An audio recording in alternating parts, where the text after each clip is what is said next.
வாங்க மீன் குழம்பு வைக்கலாம். தேங்காய் எண்ணெயை கடாயில் ஊற்றிக்கோங்க.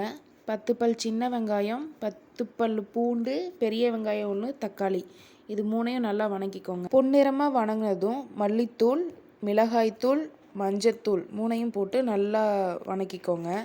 வணக்கிக்கிட்டு அதை அரைச்சி வச்சுக்கணும். ரொம்ப சிம்பிளான மீன் குழம்பு, ஒரு 5 மினிட்ஸில் வச்சிடலாம். மீன் குழம்பை தாளிச்சிடலாமா? தேங்காய் எண்ணெய், பியூர் தேங்காய் எண்ணெய். தேங்காய் எண்ணெயில் செஞ்சிங்கன்னா நல்லாயிருக்கும். கடுகு, கருவேப்பிலை, சின்ன வெங்காயம் 10 பல், பூண்டு 5 பல் போட்டு நல்லா வணக்கி விட்டு உப்பு போட்டு தாளிச்சிக்கணும். இது பொன்னிறமாக வந்ததும் நம்ம அரைச்சி வச்சுருந்ததை ஆட் பண்ணிக்கணும். அண்டு புளி தண்ணியும் ஆட் பண்ணிக்கணும். புளி லெமன் சைஸில் போட்டால் போதும். அப்புறம் க்ளோஸ் பண்ணி ஒரு 5 மினிட்ஸ் கொதிக்க விட்டுருங்க. ஆஃப்டர் 5 மினிட்ஸ் ஓப்பன் பண்ணி பார்த்தீங்கன்னா கொதி போடும். அதில் மீன் ஆட் பண்ணிக்கோங்க.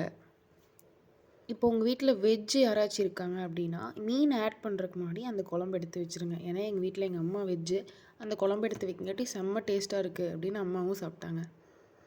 மீன் ஆட் பண்ணிவிட்டு ரொம்ப நேரம் விட்டுறாதீங்க. ஒரு 2 மினிட்ஸ்லேயே மீன் செம்மையாக வெந்துடும். அதுக்கப்புறம் மல்லித்தலை போட்டு சர்வ் பண்ணுங்கள்.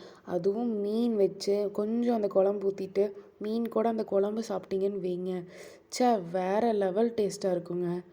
என்ன பொரிக்கிற மீன் சொல்கிறாங்கல்ல, அதை விட இது ரொம்ப டேஸ்ட்டாக இருக்கும். ட்ரை பண்ணி பார்த்துட்டு எப்படி இருந்துன்னு கமெண்டில் சொல்லுங்கள். தேங்க்யூ, பாய்.